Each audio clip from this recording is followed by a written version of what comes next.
So we typically do drills and strides before every workout and subsequently before every race. And we also do them on 2 other easy runs. So I guess I do drills almost 4 times a week. But the whole purpose of doing drills is to work on your form, because you can't actually think about your form while you're on a run. So in doing drills, oh, they're going that way.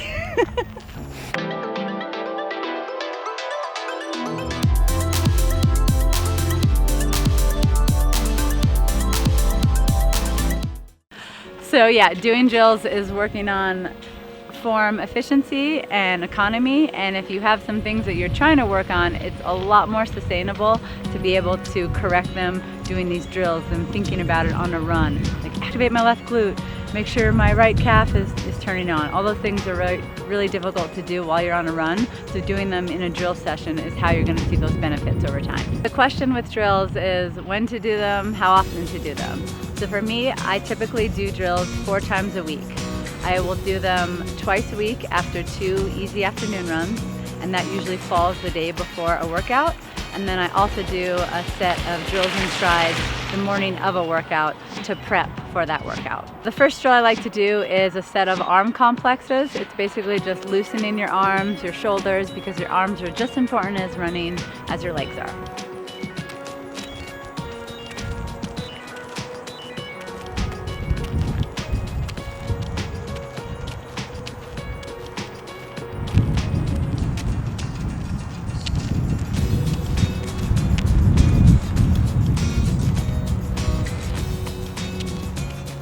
The next drill are A-skips.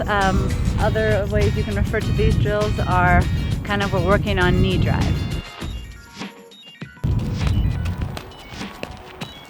One thing that's really important to think about is your shin and foot angle. You always want to have a 90-degree angle where your feet are flexed.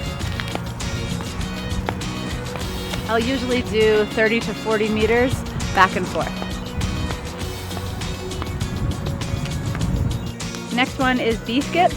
So B-skips are still working on those 90-degree angles, but at the end what you're gonna do is as you're doing that 90-degree angle, you're also gonna put that toe out and then you're gonna snap back. So as you can see, my foot and shin angle is still that 90 degrees, and then I'm coming through and I'm snapping back. So big thing, you wanna hear that paw back.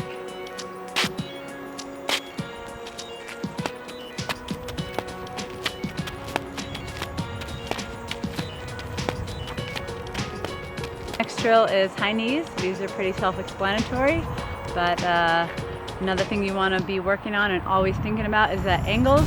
Typically when you're doing high knees, you have a tendency to want to lean forward and lean back, but you really want to work on that upright posture. And it's not about how fast you can cover, but it's getting that great motion. Also, if you guys want some real talk, I still pee my pants when I do a lot of these drills. And I know incontinence was one of the issues that a lot of women were asking me about, and they said that post-baby they still suffer with. And yes, there are lots of different things you can do to cure that, but even though I am 3 years postpartum, a lot of things that can still lead to incontinence that I've figured out is what time of the day are you doing something like drills like this. Later in the day when your stomach is full and your bladder is more full, there's a good chance you're going to still have a little incontinence, or you're going to be having pee dribble or whatever. Limit your fluid intake or your coffee intake before you do something like this. In the first couple of years when I was showing up to practice, Coach Ben would give us jump rope exercises, and I literally couldn't even make it 10 seconds without peeing my pants. The cool thing is Coach Ben is so comfortable with this now that he would start a timer for everyone, and we'd try to get to a minute, and after 15 seconds I would just throw the jump rope down and he'd be like, "It's cool, Steph Peter pants." So it's really cool that I have a coach that is really comfortable with like female issues and problems. But one thing that I would try to encourage you is first thing in the morning, that's when your bladder is going to be the most empty and doesn't have anything in it. That's when you could try to do drills like this or things that are going to be more dynamic, causing a little bit of incontinence. Real talk. Keep it, hashtag keep it real. Typically when I used to hear about butt kicks, you think about like you're just really extending that leg and you're trying to, the whole goal is to actually kick your butt like this. Look at what's happening with in front of my body. My center of gravity, I'm leaning over, and that's not. This isn't how you want to run, right? So all these drills are reinforcing good running posture.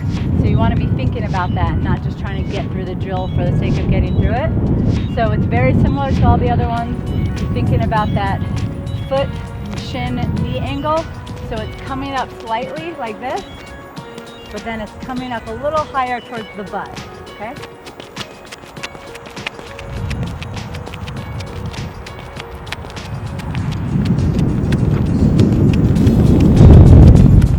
Something I'm really proud of is I have no urge to pee right now, where 2 years ago, I wouldn't have had a prayer doing this exercise.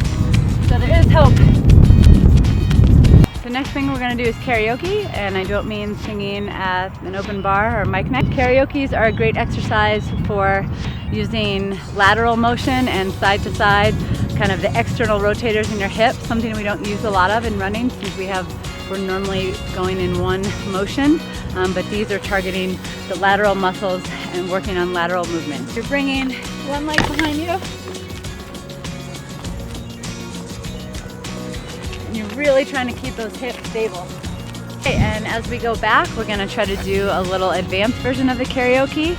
As you feel like you start to get comfortable with the motion, what you're going to want to start doing is you're going to want to bring your lead leg up and snap it up.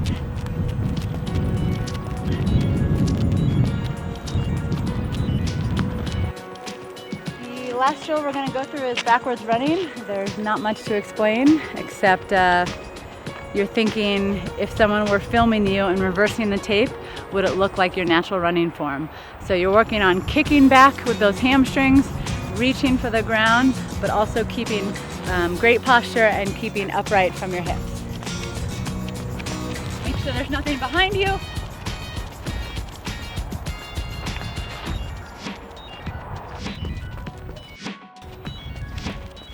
I would say if you're looking at a time management, if you only have 30 minutes in the day for your run, do a 25-minute run and do 5 minutes of drills. Drills and strides are something I think that a lot of people undervalue, but they're going to increase your range of motion, they're going to help with injury prevention, and they're going to make you faster and more powerful. I've been doing drills probably for the last 8 years of my career, and I would say I made a lot of gains just doing these exercises versus, the miles that I'm running out on the roads. So if you have time to incorporate it into your week, you could start with doing these once a week, move up to twice a week, and then eventually, if you have the time and feel like it's a good part of your routine, you can do drills and strides up to 3 times a week.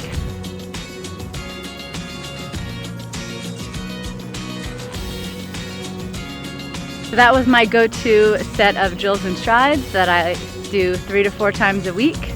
Hope you guys enjoyed. If you have any questions, as always, drop some comments in the comment box below. Feel free to subscribe so you don't miss an episode. And thanks for hanging out with me on a Sunday. I'm out of here.